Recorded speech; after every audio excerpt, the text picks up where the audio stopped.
Hello दोस्तों, आज हम पढ़ेंगे एक्सपेक्टेड यूटिलिटी थ्योरी के बारे में।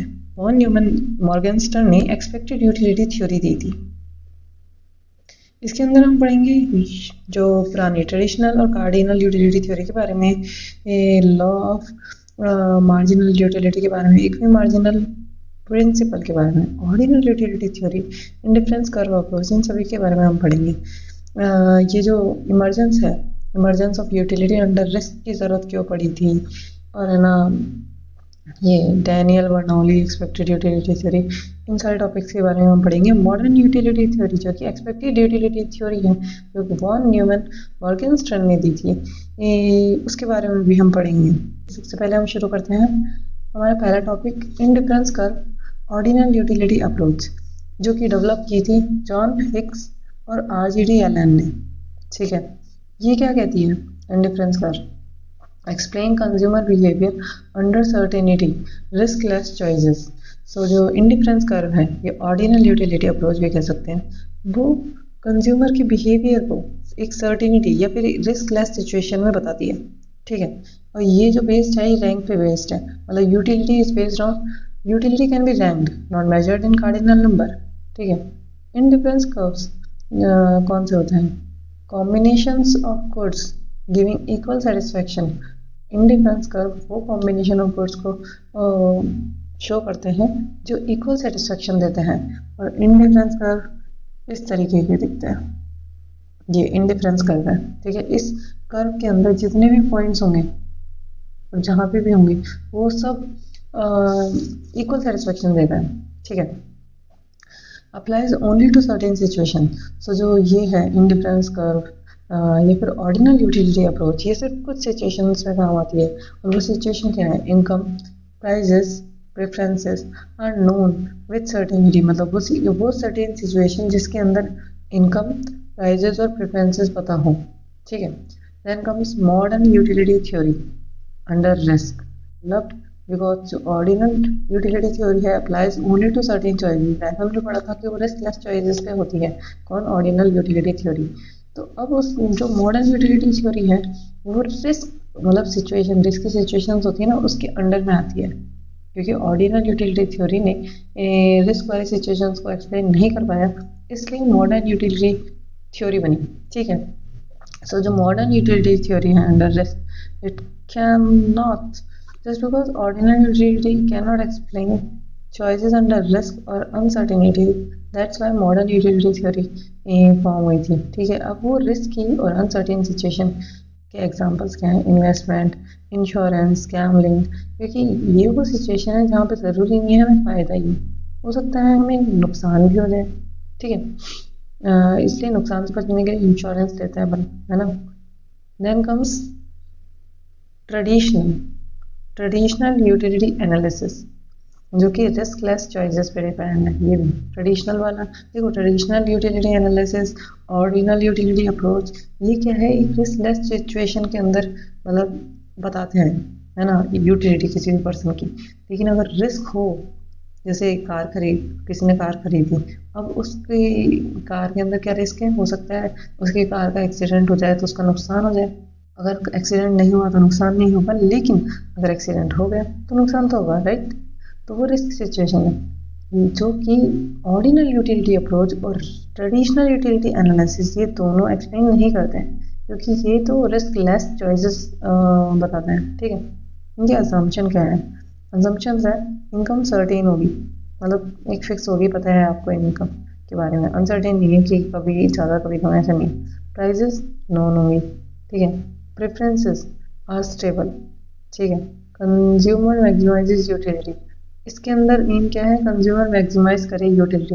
और मॉडर्न यूटिलिटी थ्योरी के अंदर भी यही एम होता है एक रैशनल कंज्यूमर का, कि वो मैक्सिमाइज करे उसकी एक्सपेक्टेड यूटिलिटी को या फिर यूटिलिटी को। ठीक है, अब ये जो है ट्रेडिशनल यूटिलिटी एनालिसिस, वो law of diminishing marginal utility पे बेस्ड होता है।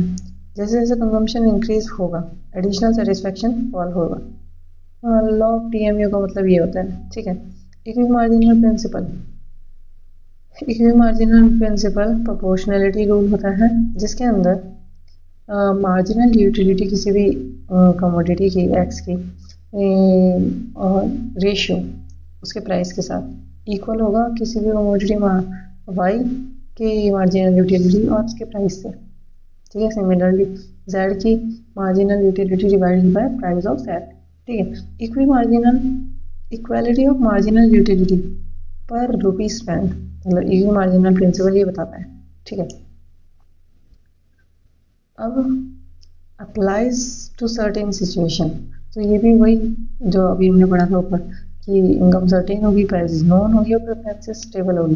ये इंडिफरेंस कर्व है और जितना ज़्यादा इसके अंदर जो सबसे ऊपर है इंडिफरेंस कर्व, जितना ज़्यादा हायर इंडिफरेंस कर्व होगा उतनी ज़्यादा लेवल ऑफ सेटिस्फेक्शन होगी। एक जैसे कर्व है IC3, इसके अंदर जितने भी पॉइंट्स होंगे उसके ऊपर, ठीक है, वो सारे पॉइंट्स सेम सेटिस्फेक्शन देंगे।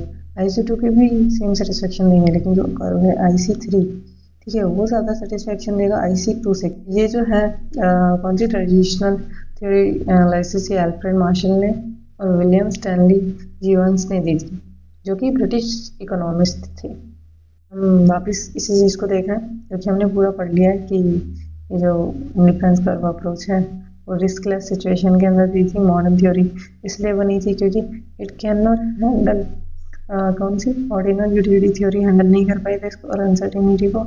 ये ट्रेडिशनल यूटिलिटी एनालिसिस दो जनों ने दी थी, वही अल्फ्रेड मार्शल, विलियम स्टैनली, इन दोनों इकोनॉमिस्ट ने दी थी।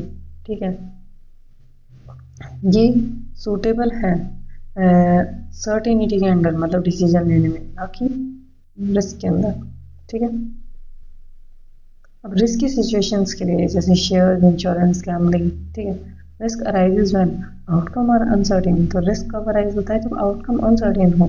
जैसे एक पर्सन है, उसने हाउस बाय किया, ठीक है, अब 50% प्रोबेबिलिटी के हाउस सही रहेगा। जब उसका हाउस सही रहेगा तो उसको 30 के रेंट मिलेगा। अगर 50% चांसेस है घर के अंदर आग लगने की, अगर आग लगी तो जो घर की वैल्यू है या रेंट है वो गिर के कितना हो जाएगा? 10 के। तो यहाँ पे क्या है? अनसर्टेन सिचुएशन है, 50% चांसेस है कि हो सकता है आग लगी, हो सकता है ना भी लगी। ठीक है, तो outcomes are uncertain, probabilities matter. Obviously 50-50 chances, अगर 60% चांस हुआ जस्ट मतलब फायर का, तो वो ऑब्वियसली इंश्योरेंस लेता उसका।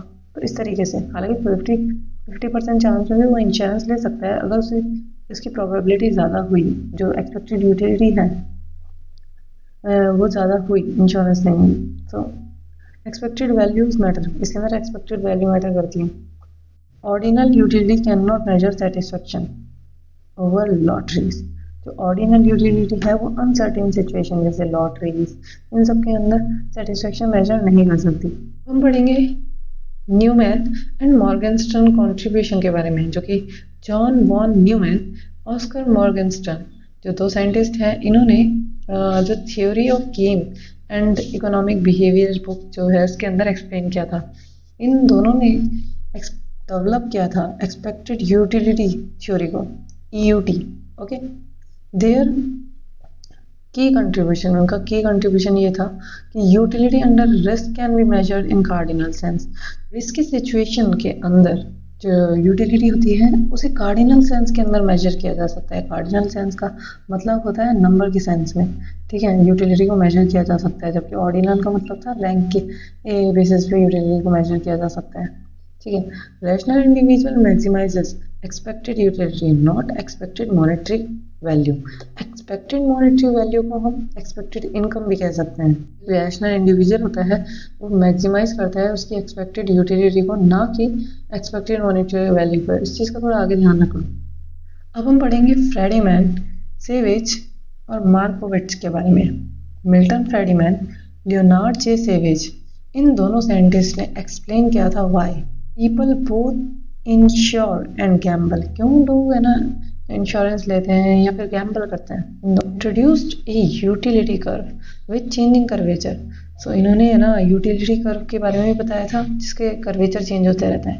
जो दूसरे इकोनॉमिस्ट थे हैरी मार्कोविच, इन्होंने डेवलप किया था mean variance analysis showed utility depends on expected return risk variance. इन्होंने बोला था कि जो यूटिलिटी है वो एक्सपेक्टेड रिटर्न और रिस्क वेरिएंस पे डिपेंड करती है। Daniel Bernoulli and Saint Petersburg paradox Bernoulli ने सेंट पीटर्सबर्ग पैराडॉक्स को सॉल्व किया था। ठीक है, डेनियल बर्नौली ने प्रपोज किया था कि जो यूटिलिटी है, utility of wealth increases at a diminishing rate, मतलब डीएमयू। कहने का मतलब जो यूटिलिटी है वेल्थ की वो डिमिनिशिंग रेट से इंक्रीज होती है। जैसे जैसे वेल्थ इंक्रीज होएगी वैसे वैसे यूटिलिटी इंक्रीज तो होगी, लेकिन डिमिनिशिंग रेट से। ठीक है, लॉग यूटिलिटी फंक्शन जो है वो एल एन डब्ल्यू होता है, मतलब utility is equals to L N W. Expected utility not expected value determines decision.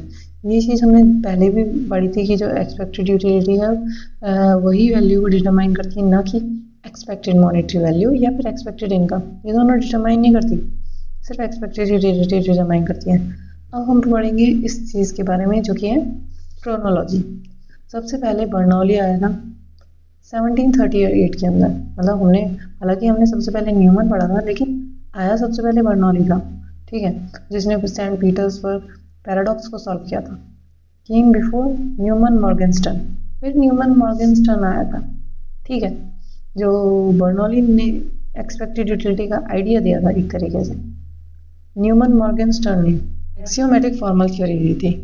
Friedmann savage और मार्कोविच ये दोनों उसके बाद में आए थे। ठीक है, तो ये सीक्वेंस है जो हमें याद रखना होता है कई कंपटीशन एग्जाम्स में या फिर है ना नेट जेआरएफ के अंदर ये सीक्वेंस पूछा जा सकता है। तो लोग क्या है, पहले न्यूमन मॉर्गनस्टन को चूज कर लेते हैं जो क्रोनोलॉजिकल ऑर्डर है, लेकिन सबसे पहले बर्नौली आया था। ठीक है, इस चीज़ का ध्यान रखना। अब समरी अगर हम देखें, अभी तक जितनी भी पढ़ी है उसको हम देखते हैं। Modern utility analysis under risk did not arise from the failure of the indifference curve approach, but from its limitation to certainty situation. जो मॉडर्न यूटिलिटी एनालिसिस है अंडर रिस्क वो इसलिए अराइज हुई थी क्योंकि इंडिफरेंस कर्व अप्रोच सिर्फ limited थी certainty situation के अंदर। Traditional utility theory based on diminishing marginal utility and equi marginal principle explains riskless choices. जो ट्रेडिशनल यूटिलिटी थ्योरी है वो भी रिस्कलेस चॉइसेस बताता है।